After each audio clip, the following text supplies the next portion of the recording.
Medical misinformation is everywhere. Dr. Mitch is here for straight talk and to give you the truth.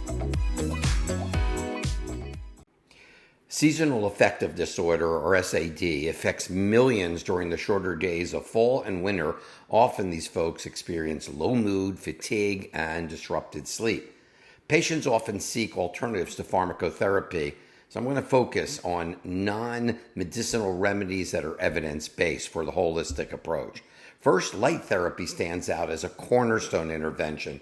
Recommended patients to use 10,000 lux light box for 20 to 30 minutes each morning, positioned about 16 to 24 inches from their face.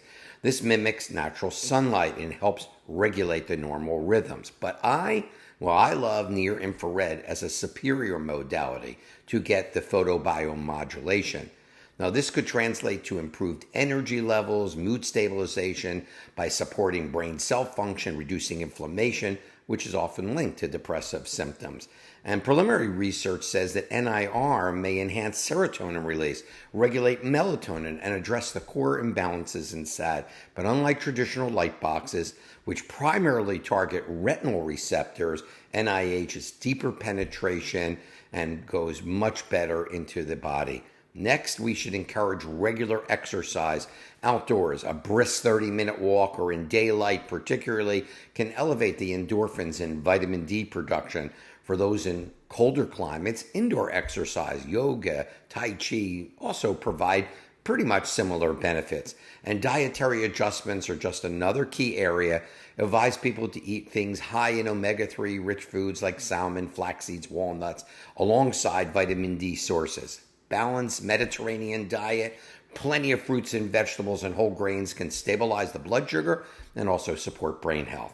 Mindfulness practices like meditation, cognitive behavioral techniques can really help patients reframe their negative thoughts too.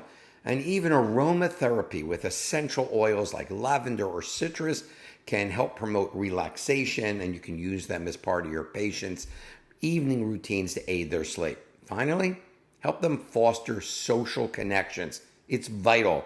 Group activities, support networks, or even pet therapy, well, that can combat isolation.